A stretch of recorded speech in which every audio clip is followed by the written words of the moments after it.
KPK, Lukas NMB ditahanan. Kuasa hukum, Lukas tak bisa pakai popok sendiri.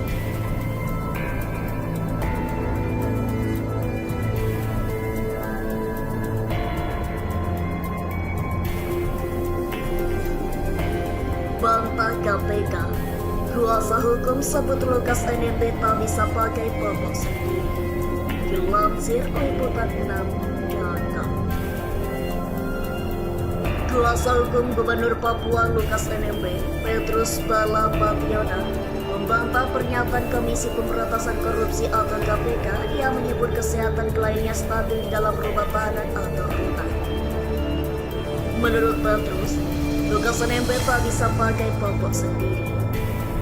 Jadi kalau dibilang Pak Lukas melakukan aktivitas sendiri, itu tidak benar. Karena kebutuhan pampers saja dipasangin orang.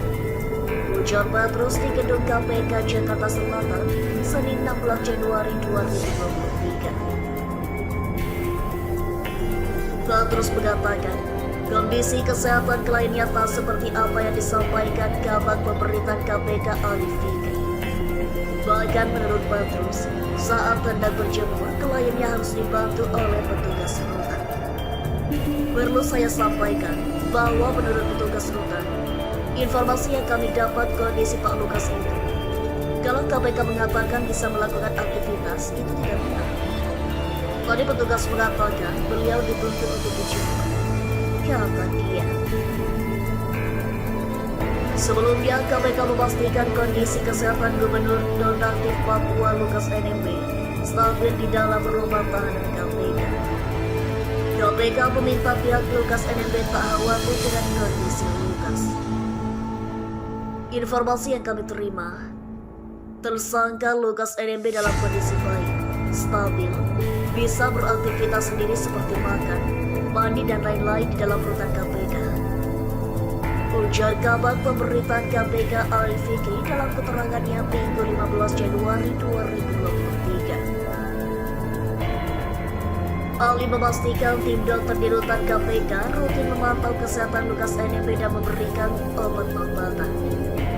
Menurut Ali, perlakuan terhadap Lukas ini diberikan juga kepada tahanan lain dengan kondisi tertentu. KPK menahan Gubernur Papua Lukas NMB tersangka kasus dugaan suap dan gratifikasi proyek infrastruktur di Pemprov Papua. Meski begitu, kondisi kesehatan membuatnya langsung dipaparkan ke Rumah Sakit Pusat Angkatan Darat atau RSUD Gatot Subroto Jakarta. Mempertimbangkan keadaan dan kondisi Lukas NMB melakukan tindakan hukum pembamparan untuk sementara. Perawatan sementara di RSUD sejak hari ini sampai kondisi membaik, kata Ketua KPK Firly Bahuri kepada wartawan Rabu 11 Januari 2023. Dia mengatakan Lukas NMB seharusnya menjalani penahanan di rutan Guntur KPK selama 20 hari ke depan, terhitung tanggal 11 Januari 2023 sampai dengan 31 Januari 2023. Nantinya KPK, ini dan dokter dari RSPD akan melihat perkembangan kesehatan Lukas NMB sebelum dilakukan pemeriksaan atas kasus yang menjalani. Dalam kasus ini, Lukas NMB diduga menerima suap atau gratifikasi sebesar 10 miliar rupiah. KPK juga telah memblokir rekening dengan nilai sekitar 76,2 miliar rupiah. Kasus ini bermula saat Direktur PT Tabi Bangun Papua Ridwan Olaka mendapatkan proyek infrastruktur usai melobi Lukas NMB dan beberapa pejabat Pemprov Papua. Padahal, perusahaan Ridwan bergerak di bidang farmasi.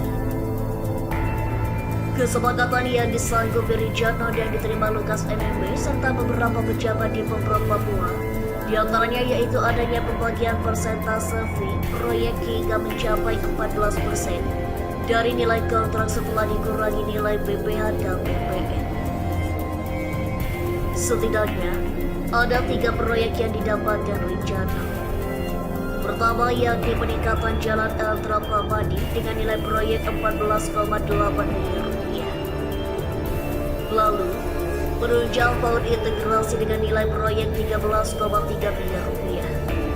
terakhir, proyek penata lingkungan Winyu Palembang Odol Auri dengan nilai proyek 12,9 miliar rupiah.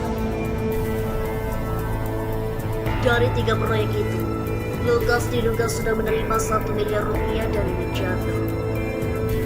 Dalam kasus ini, Wijanto disangkakan melanggar pasal 5 ayat 1 atau pasal 5 ayat 2 dan pasal 13 Undang-Undang Nomor 31 Tahun 1999 tentang pemberantasan tindak pidana korupsi sebagaimana telah diubah dengan Undang-Undang Nomor 20 Tahun 2001 tentang perubahan atas Undang-Undang Nomor 31 Tahun 1999 tentang pemberantasan tindak pidana korupsi. Sementara itu, Lukas disangkakan melanggar pasal 12 huruf A atau B atau pasal 11 dan pasal 12B Undang-Undang Nomor 31 Tahun 1999 tentang pemberantasan tindak pidana korupsi sebagaimana telah diubah dengan Undang-Undang Nomor 20 Tahun 2001 tentang perubahan atas Undang-Undang Nomor 31 Tahun 1999 tentang pemberantasan tindak pidana korupsi. Mohon pada pihak terkait, pihak yang berwajib dan pihak yang bersangkutan untuk mengklarifikasi kebenaran berita ini. Kami hanya melansir dan memberitakan ada